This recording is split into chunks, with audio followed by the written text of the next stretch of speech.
मगध के राजा बिंबिसार ने क्या किया, अंग राज्य के अंतिम राजा जो थे ब्रह्मदत्त, हम लोग वहाँ क्रमशः हम लोगों ने देखा 3 नाम था, तो उसमें से जो ब्रह्मदत्त थे उनके समय में ही मगध साम्राज्य में। का स्वागत है आपके अपने चैनल में। जैसा कि दोस्तों हम लोगों ने क्लास स्टार्ट किया है, बिहार से रिलेटेड चीज़ों को हम लोग देख रहे हैं। मैं आप लोगों को बता दूं कि ये जो कोर्स हमने स्टार्ट किया है, हमने इस तरह से डिज़ाइन किया है इसको कि आपके ये बिहार में जितने भी एग्ज़ाम होंगे उनके लिए बहुत ही इम्पोर्टेंट होगा। जो अब बीपीएससी ले लो, बिहार एसआई ले लो, सीडीपीओ हो, और बिहार के साथ साथ और भी जो एग्ज़ाम्स हैं, क्योंकि देखो बिहार जब हम लोग देख लेते हैं हिस्ट्री में खासकर, तो ज़्यादातर चीज़ें जो हैं बिहार के इर्द गिर्द ही हुई हैं, है ना। तो ये हर एग्ज़ाम के लिए इम्पॉर्टेंट होगा। आप जेपीएससी बीपीएससी के लिए भी देख सकते हो, यूपीएससी में भी कुछ चीज़ें इससे मैच कर सकती हैं। देखो नॉलेज होना चाहिए, वो काफ़ी इम्पोर्टेंट होता है हम लोगों के लिए। और एलिमिनेशन मेथड, ये वो जो भी होता है हम लोग इसको सब कुछ देखेंगे, तो इस बेस पे भी आप उसको हल कर सकते हो। इसलिए ये जो भी कम्पिटिटिव एग्ज़ाम का तैयारी कर रहे हैं उनके लिए ये इम्पॉर्टेंट होगा ये कोर्स। तो आप लोग पिछली वीडियो को आप लोगों ने यदि नहीं देखा है तो ज़रूर देखें, उसके बाद इस क्लास को भी देखें। तो आज हम लोग क्या देखने वाले हैं, आज हम लोग देखेंगे महाजनपद काल में बिहार की क्या स्थिति थी, क्या परिस्थिति थी, या महाजनपद काल में कौन से महाजनपद थे उनके बारे में हम लोग देखेंगे। तो जैसा कि हम लोगों ने सुना है या हम जानते हैं कि बुद्ध के काल में 6th सेंचुरी बीसी के आसपास या 6th सेंचुरी बीसी से पहले ही भारतवर्ष में कितने महाजनपद थे, तो 16 महाजनपद थे। ठीक है, 16 महाजनपद में भारत बटा हुआ था। जैसे अभी भी स्टेट्स में बटे हुए हैं, तो उस तरह ही उस टाइम भी 16 महाजनपद में बटा हुआ था, जिसका उल्लेख कहाँ मिलता है, बौद्ध ग्रंथ का अंगुत्तर निकाय जो है उसमें इसका 16 महाजनपद का उल्लेख मिलता है। उसमें भारत के 16 महाजनपदों में से क्या था, 3 जो है ना, मगध, अंग और वज्जी, ये जो है ये तीनों बहुत ही शक्तिशाली थे और प्रतिष्ठित थे। तो ये तीनों ही बिहार में ही थे। तो आप समझ सकते हो कितनी इम्पोर्टेंस है बिहार की। अब हम लोग जैसे यहाँ मगध, अंग और वज्जी हमने देखा, तो अंग को थोड़ा डिटेल में हम लोग देख लेते हैं। देखो मैंने इसे डिज़ाइन इस तरह से किया है कि आप देखोगे यहाँ पे कि हाईलाइट किया हुआ है चीज़ों को। तो अभी हम लोग जो डिस्कस कर रहे हैं, तो आप लोगों को ये चीज़ काफ़ी याद रहेगी अच्छे से, और उसके बाद जब आप अपने नोट्स को देखोगे तो चीज़ें और भी क्लियर हो जाएंगी। तो बाद में भी जब एग्ज़ाम हो या कभी रिकॉल हो, तो ये हाईलाइट किया गया है तो दिमाग में क्लिक करेगा आपकी अच्छे तरीके से। तो चलो इसको देख लेते हैं फटाफट। अंग राज्य का सर्वप्रथम उल्लेख कहाँ मिला था, तो अथर्ववेद में मिला था। अंग राज्य कहाँ के एरिया में था, तो भागलपुर के समीप यह स्थान पाया गया है जो अंग कहलाया। और हैंसवांग जो हर्षवर्धन के समय में भारत आया था, उन्होंने इस प्लेस को, अंग को क्या कहा था, चेन्नप्पो के नाम से उन्होंने इसे संबोधित किया था। अंग राज्य में कुल क्या थे, 25 राजा हुए। ठीक है, टोटल 25 राजा हुए। ठीक है, ये नहीं एक बार में ही 25 राजा हो गए, है ना। तो सबसे पहला राजा कौन थे, और वो भी आर्य राजा तितुक्षी जो थे, वो पहले राजा हुए, पहले आर्य राजा हुए। ठीक है, और अब हम लोग देख रहे हैं कि उसकी राजधानी, अंग की राजधानी क्या थी, चंपापुरी। ठीक है, जनरली इसको हम लोग चंपा ही कहते हैं, चंपा के नाम से जानते हैं, लेकिन डिटेल में इसका नाम चंपापुरी कहा गया था, इसे चंपापुरी कहते थे, है ना। आधुनिक बिहार के भागलपुर और मुंगेर शामिल है। कहाँ पे, तो अंग जो है, अंग जनपद जो है उसमें भागलपुर और मुंगेर शामिल थे। महाभारत में आप लोगों ने सुना है होगा कि कुंती पुत्र जो हैं, कर्ण जो हैं, उनके बारे में आप लोगों ने सुना होगा, जो पांडव के बड़े भाई थे। तो वो यहाँ के अंतिम आर्य राजा थे, समझे, ये अंतिम आर्य राजा थे। आपने सुना होगा कि दुर्योधन ने ही अंग राज्य जो है कर्ण को दिया था, है ना। उनको सूत पुत्र, ये अन्य अन्य नामों से बुलाया जाता था। तो उन्होंने, दुर्योधन ने इनको अंग राज्य को कर्ण को दिया था। महाभारत युद्ध के पश्चात क्या हुआ, अंग और मगध के बीच लगातार संघर्ष होता रहा। एक बार युद्ध स्टार्ट हो जाने के बाद उसमें संघर्ष की कंटिन्यूटी लगी रहती है। तो वैसा ही यहाँ पर हुआ। इस दौरान क्या हुआ, यहाँ अंतिम तीन राजा जो थे जिसको दधिवाहन, दूधवर्मन और ब्रह्मदत्त, ये दूधवर्मन नहीं है, द्रुद्धवर्मन है, तो इसको दधि दूध इस तरह से याद रख लेना है और ब्रह्म को ईश्वर के नाम से मान लेना है, भगवान के नाम से, कि भगवान को दूध और दही समर्पित किया जाता है, अर्पित किया जाता है। इस तरह से आप अंतिम तीन राजाओं को क्रमशः नाम याद रख पाओगे। तो इस तरह इसको रखना है ना। और अब दधिवाहन जो थे, दधिवाहन की पुत्री कौन थी, चंदना, तो उन्होंने क्या किया, जैन धर्म को उन्होंने स्वीकार कर लिया और वो जैन धर्म स्वीकार करने वाली प्रथम महिला थी। हम लोग देखेंगे अभी आगे कि बौद्ध धर्म की भिक्षुणी पहली महिला कौन बनी, दूसरी कौन बनी, ये भी हम लोग देखेंगे। तो आगे हम लोग ये देखेंगे, है ना। और एक चीज़ आप लोग ध्यान रखना कि मैं पहले भी कह चुका हूँ, हम लोग हिस्ट्री ऑप्शनल को लेके चलेंगे, ठीक है। हिस्ट्री ऑप्शनल की तैयारी हम लोग प्रॉपर करेंगे, अच्छी स्ट्रैटेजी से करेंगे, काफ़ी इम्पॉर्टेंट होगा आप लोगों के लिए ये, तो आप लोग बने रहना। हम लोग हिस्ट्री ऑप्शनल भी लेकर चलेंगे। चलिए आगे देखते हैं। अब मगध के राजा बिंबिसार ने क्या किया, अंग राज्य के अंतिम राजा जो थे ब्रह्मदत्त, हम लोग वहाँ क्रमशः हम लोगों ने देखा 3 नाम था, तो उसमें से जो ब्रह्मदत्त थे उनके समय में ही मगध साम्राज्य में अंग को मिला लिया, युद्ध करके मिलाया, है ना। अब हम लोग वहाँ 3 हम लोगों ने देखा था, अंग, मगध और वज्जी। तो वज्जी संघ को हम लोग देखेंगे। संघ, देखो संघ एक छोटा सा कॉन्सेप्ट हम लोग देख लेते हैं। संघ क्या होता है, कुछ राज्य हो या कुछ प्रदेश हो, उनके मिलकर बनने से संघ कहलाता है, ठीक है। फेडरल सिस्टम, अमेरिका का फेडरल सिस्टम अलग है, अमेरिका में ऐसा नहीं है। अमेरिका में क्या है कि जो शक्तिशाली कुछ राज्य थे वो मिलकर उनकी मर्जी से एक राज्य बना, ठीक है, संघ बना उनकी मर्जी से, और उनको हक है उनको अलग होने का, अपने पावर का यूज़ करने का। लेकिन भारत में ऐसा नहीं है, भारत में राज्य अलग नहीं हो सकते हैं, तो वो संघ है।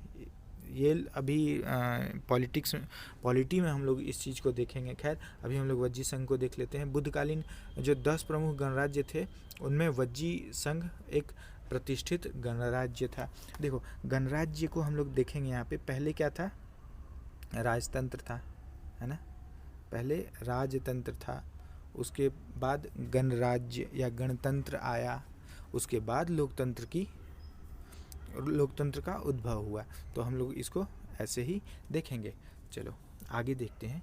तिरहुत प्रमंडल में जो है वैशाली और मुजफ्फरपुर तक फैली गंगा नदी के उत्तर में लिच्छवियों का गणराज्य भी था, जो 8 कुलों का एक संघ था। लिच्छवी गणराज्य जो है 8 कुलों का एक संघ था, जिसमें से विदेह, ज्ञात्रिक, लिच्छवी, कात्रिक और वज्जी जो हैं ये महत्वपूर्ण थे। 8 थे, लेकिन हम लोगों ने कुछ नाम देखे हैं जो महत्वपूर्ण थे। वज्जी संघ की राजधानी कहाँ थी, वैशाली थी वज्जी संघ की राजधानी। वज्जी संघ का लिच्छवी गणराज्य इतिहास में ज्ञात प्रथम गणतंत्र राज्य है। वज्जी संघ का जो लिच्छवी गणराज्य है इतिहास में ज्ञात प्रथम गणतंत्र राज्य है, तो इसको याद रखना है। वज्जी संघ का सबसे प्रबल सदस्य लिच्छवी ही था, है ना, जिसके शासक कौन थे, क्षत्रिय थे। अब आगे देखेंगे हम लोग। कौटिल्य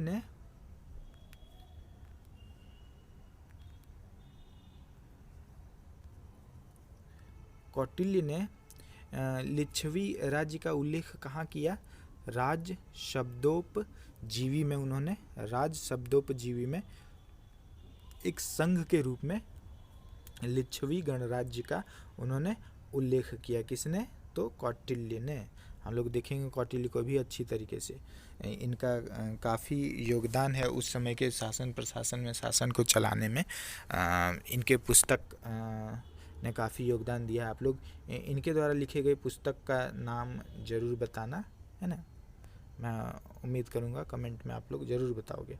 चलो, इसमें सात्विक ज्ञात्रिक जो हम लोग वहाँ देखा, हम लोगों ने 8 कुल थे, उसमें से ये एक सदस्य, वो भी एक सदस्य था इस संघ का।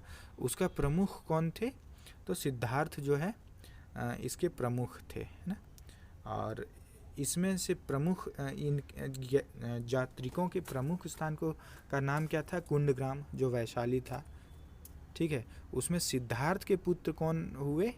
तो महावीर हुए, जिनका जन्म 540 ईसा पूर्व में हुआ।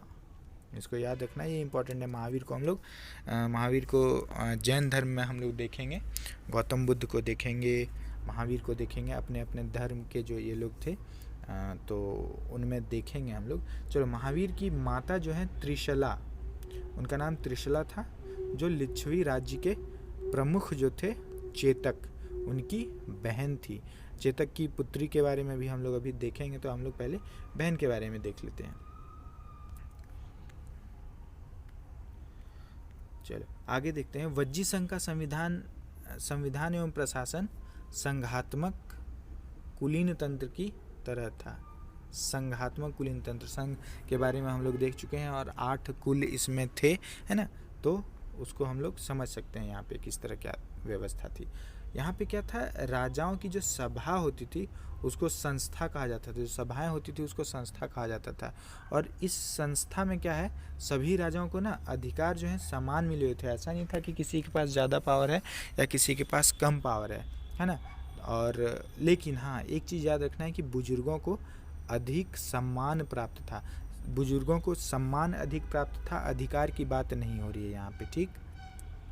चलो, वज्जी संघ के अंतर्गत वैशाली की नगरवधु पद पर प्रसिद्ध नर्तकी आम्रपाली की नियुक्ति की गई थी, जिसका संबंध कहाँ किनसे था? तो मगध नरेश कौन थे? बिंबिसार थे, उनके साथ इनका संबंध बताया गया है। आगे अभी हम लोग देखेंगे कि किस तरह से इनसे रिलेशन है। तो चलिए आगे देखते हैं। अब वैशाली के लिच्छवी गणराज्य को हम लोग अब यहाँ पे देखेंगे। बिहार में स्थित प्राचीन गणराज्यों में बुद्धकालीन समय में लिच्छवी जो है सबसे बड़ा तथा सबसे शक्तिशाली राज्य था। दुनिया का पहला गणराज्य वैशाली में लिच्छवियों के द्वारा स्थापित किया गया। इस गणराज्य की स्थापना सूर्यवंशीय राजा इक्ष्वाकु ने की। इक्ष्वाकु के पुत्र ने की, जिनका नाम विशाल था, और इसलिए इस प्रदेश का, इस स्थान का नाम वैशाली से विख्यात हुआ। लिच्छवियों ने क्या किया कि महात्मा बुद्ध जो थे उनके निर्वाण हेतु महावन में एक स्थान है, वहाँ पे प्रसिद्ध कातागार शाला का निर्माण करवाया। निर्वाण का अर्थ क्या होता है? निर्वाण ये दोनों अलग चीज़ हैं। निर्वाण का अर्थ क्या होता है? मुक्ति। अब महात्मा बुद्ध को बाद के काल में भगवान बुद्ध भी कहा जाने लगा। तो ईश्वर जो होते हैं या ज्ञानी जो होते हैं उनकी मृत्यु नहीं होती है, वो उनको मुक्ति मिलती है, उनको शांति मिलती है। वो इन चीज़ों से, लोभ मोह काम क्रोध आदि से मुक्त हो जाते हैं। तो उसके लिए निर्वाण की बात कही गई है। वज्जी संघ के प्रधान राजा जो थे वो चेतक थे, जिनकी पुत्री चेलना थी। उनका विवाह कहाँ हुआ था? मगध नरेश बिंबिसार के साथ चेलना का विवाह हुआ था। इसको याद रखेंगे हम लोग। अगला हम लोग देखेंगे यहाँ पे ईसा पूर्व 7वीं सदी में वैशाली के लिच्छवी राज्य राजतंत्र से गणतंत्र में परिवर्तित हो गए। 7वीं सदी की बात हो रही है, जो राजतंत्र से गणतंत्र में परिवर्तित हो गए। हम लोगों ने पहले भी डिस्कस किया था कि राजतंत्र पहले राजतंत्र था, उसके बाद गणतंत्र का आरंभ हुआ। वैशाली राजवंश का प्रथम शासक कौन था? नमनिदिष्ट था, जो प्रथम शासक था। जबकि अंतिम राजा कौन थे? सूती या प्रमाती। इस राजवंश में कुल कितने? 24 राजा हुए। चलो अब आम्रपाली का डिस्कशन हम लोगों ने किया था कि वो नगरवधु थी। तो आम्रपाली वैशाली की राज नृत्यांगना थी, वो परम रूपवती कला प्रवीण गणिका थी। तो गणिका को थोड़ा हम लोग समझ लें। गणिका क्या था उस समय की जो अपनी कला से वो राजाओं को या ज़्यादातर राजाओं को ही रिझाती थी। और देखो मनुष्य जो हैं वो समय के साथ बदले हैं, ऐसा नहीं है। उस समय भी मनुष्य की प्रवृत्ति या विचारधारा जैसी थी, कुछ चीज़ें बदली हैं, आधुनिकता आई है, लेकिन सोच, व्यक्तिगत सोच जो होती है उस समय भी थी, अभी भी है। तो मेरे कहने का मतलब यही है कि गणिका जो थी अपनी कला से रिझाने के पश्चात संभोग आदि भी, संबंध आदि भी बनाती थी। लेकिन आवश्यक नहीं है कि सभी गणिका वैसा करती थी, है ना। कुछ लोग अपने विचार से उस तरह की चीज़ें नहीं करती थी, लेकिन हाँ कुछ लोग करती थी। तो गणिका ये थी। चलो आगे अब हम लोग देखते हैं देखो ये सारी चीज़ें हम लोग देख लेंगे। नर्तकी पद का बड़ा गौरवपूर्ण एवं सम्मानित माना जाता था। आम्रपाली भी उनको कहा जाता था, जो सौंदर्य पर मोहित होकर क्या किया, बिंबिसार ने लिच्छवी से जीतकर राजगृह में ले आया। बिंबिसार ने क्या किया, जीत कर लिच्छवी से, जैसे हम लोग जानते हैं वैशाली की थी आम्रपाली, तो उनको जीत कर राजगृह, अपनी राजधानी यानी मगध की राजधानी वो लेकर आ गए। इसके बाद क्या हुआ, आम्रपाली को महात्मा बुद्ध ने एक भिक्षुणी के रूप में अपने संघ में क्या किया, स्वीकार किया, प्रवेश करने दिया। आर्या अम्बा कहकर उन्होंने संबोधित किया उनको। ठीक है, अगला देखेंगे हम लोग। यहाँ पे अगला पॉइंट है कि बौद्ध संघ में प्रवेश करने वाली आम्रपाली जो है दूसरी महिला थी। भैया पहली कौन थी, तो प्रथम महिला थी प्रजापति गौतमी, जो उनकी सौतेली माँ अथवा मौसी आप कह सकते हो थी। तो प्रथम और दूसरी को याद रखना है। अब हम लोग जीवक को जरा देख लेते हैं। जीवक कौन थे, मगध नरेश बिंबिसार के प्रसिद्ध राज्य वैद्य थे, है ना। इनकी माता का नाम क्या था, सलावती था, जो राजगृह की गणिका थी, लिच्छवी की गणिका थी। कभी कभी क्वेश्चन पूछ दिया जा सकता है कि लिच्छवी की गणिका कौन थी शुरुआती दौर में, और राजगृह की गणिका कौन थी, है ना। तो इसको हम लोग यहाँ पे समझ लेंगे। एक कहानी है कि जीवक को, आगे हम लोग देखेंगे, इसको देख लेते हैं। जीवक जो थे उनको क्या किया गया कि जन्म के बाद उनकी माता ने उन्हें धूरे में, कूड़ा जो नहीं होता है, कूड़े में धूरे, देखो धूरे शब्द यहाँ पे इसीलिए यूज़ किया गया है क्योंकि उस समय इस तरह के शब्दों का उपयोग यथासंभव होता होगा, इसलिए धूरे यहाँ पे मैंने डाल रखा है ना। तो उनको क्या किया कि कूड़े में फेंक दिया। तो बिंबिसार का जो पुत्र था, राजकुमार पुत्र जो अभय थे, उन्होंने क्या किया, जीवक को उठाकर घर ले आया और लालन पालन उनका किया। उसके बाद क्या होता है, बिंबिसार जो है जीवक को तक्षशिला यानी कश्मीर जो है, कश्मीर में शिक्षा हेतु उन्होंने भेज दिया। और जीवक ने किस तरह की शिक्षा ली, तो आयुर्वेद की शिक्षा ली। बाद में क्या हुआ, आयुर्वेद की शिक्षा लेने के बाद वह एक प्रख्यात चिकित्सक एवं राजवैद्य बन गया। और क्या हुआ, राजगृह के निकट अबवन में आम्रोद्यान नामक जो प्लेस था, वहाँ पे उन्होंने क्या किया, अपनी डिस्पेंसरी खोली, है ना। डिस्पेंसरी ही खोली होगी, है ना। हॉस्पिटल तो बड़ा सा उन्होंने खोला नहीं होगा उस समय, खैर चिकित्सालय एक उन्होंने खोला। और महात्मा बुद्ध की जो मुलाकात हुई जीवक से वहीं पे हुई, है ना। उसके बाद ही जीवक अनुयायी बन गए बुद्ध की। और एक मान्यता है या कहानी है कि चिकित्सीय प्रवीणता, देखो प्रवीणता होगी उनमें तभी तो उनको भेजा गया वहाँ पे। कहाँ पे भेजा गया, तो अवंती के जो राजा थे, राजा प्रद्योत जो थे, वो रोगग्रस्त हो गए थे, काफ़ी बीमार हो गए थे। तो बिंबिसार ने अपने राज्य वैद्य जीवक को कहाँ भेजा, अवंती भेजा, राजा प्रद्योत के पास उनके इलाज के लिए। चलो अब आगे देख लेते हैं हम लोग। जो 16 महाजनपद थे, 16 महाजनपद जो थे, ये हम लोग यहाँ पे देखेंगे उसको। 16 महाजनपद, ये सबसे पहला हम लोग देख रहे हैं यहाँ पे अंग है, हम लोग अंग की बात कर चुके हैं, जिसकी राजधानी चंपा थी। बिहार में भागलपुर एवं मुंगेर का जो वर्तमान प्रमंडल तथा झारखंड के साहिबगंज, देखो झारखंड में कहाँ कहाँ साहिबगंज और गोड्डा से का एरिया था, और बिहार में भागलपुर और मुंगेर का जो एरिया है वो अंग का एरिया है, जिसकी राजधानी चंपा है। इन चीज़ों को याद रख लेना, ठीक है, आप लोग रट लेना, रटने की चीज़ है इसमें, और कुछ नहीं है, कुछ समझाने के लिए नहीं है, फिर भी हम लोग इसको एक सरसरी निगाह से देख लेते हैं। मगध की राजधानी राजगृह ग्रीवरेज थी। वर्तमान में कौन सा एरिया, पटना और गया का प्रमंडल का जो एरिया है, औरंगाबाद, गया, ये सारे जो एरिया हैं मगध के एरिया इलाके में उस समय थे। वज्जी संघ, जिसकी राजधानी वैशाली थी। 8 कबीलाई गणराज्यों का संघ था, जो बिहार में गंगा नदी के उत्तर में स्थित था, है ना। इसको हम लोग ना मैप भी देखेंगे, तो मैप पे भी प्रॉपर कमांड बनाएंगे हम लोग, हर तरह से चीज़ों को फोड़ने की तैयारी करेंगे। ऐसा नहीं है कि बस रट लिया, ये कर लिया, वो कर लिया, नहीं, फोड़ने की तैयारी करेंगे और सिलेक्शन पाएंगे, है ना। चलो अगला देखते हैं।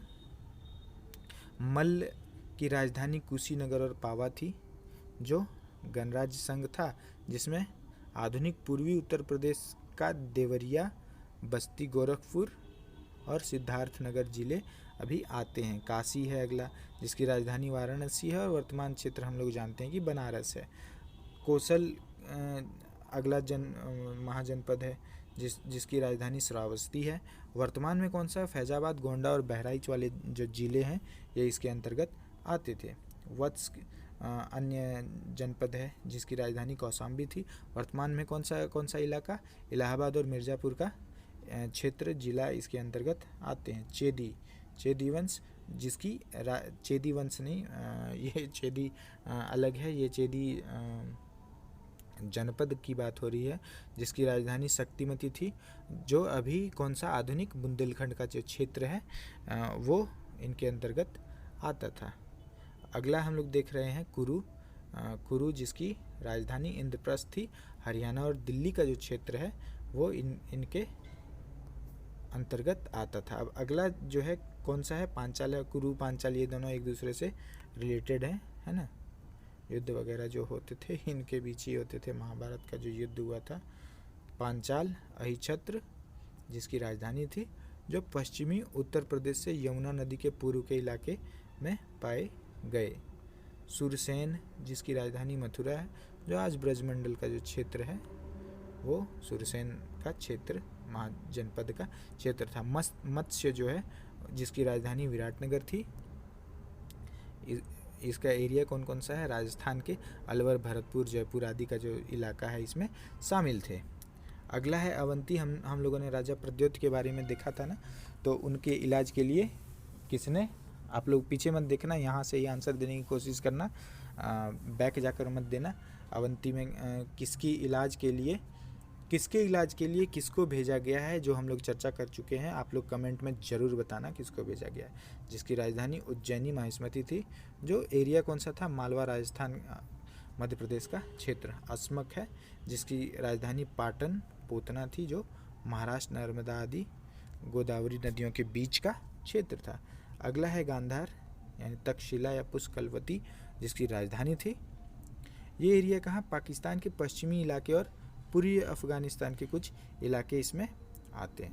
अगला हम लोग देखेंगे कंबोज है, जिसकी राजधानी राजपुर हाटक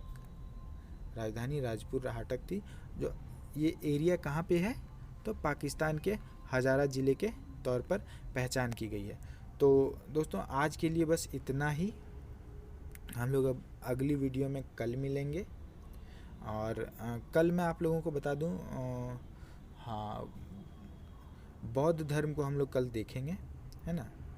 बौद्ध धर्म हम लोग कल स्टार्ट करेंगे। और मैं एक चीज़ आप लोगों को बता दूं कि मेरे पढ़ने पढ़ाने का तरीका ऐसा होता है कि मैं जो टॉपिक स्टार्ट करता हूं वो कंप्लीट करता हूं, ठीक है। टाइम जो लगे, 5 मिनट, 10 मिनट, 15 मिनट, 1 घंटे, 2 घंटे, जो भी लगे, तो आप लोग डट के रहना साथ में, है ना। डरना नहीं, घबराना नहीं, हम लोग धीरे धीरे साथ चलेंगे और बहुत आगे जाएंगे। बस विश्वास रखो और साथ चलते रहो आप लोग, ठीक है। तो कल हम लोग बौद्ध धर्म के साथ मिलेंगे और इसी तरह कंप्लीट करेंगे चीज़ों को। और फिर दोहराऊँगा, आप लोग कमेंट करना जो भी जिस तरह की भी चीज़ें हैं। हिस्ट्री ऑप्शनल को भी हम लोग कुछ दिनों में स्टार्ट करेंगे।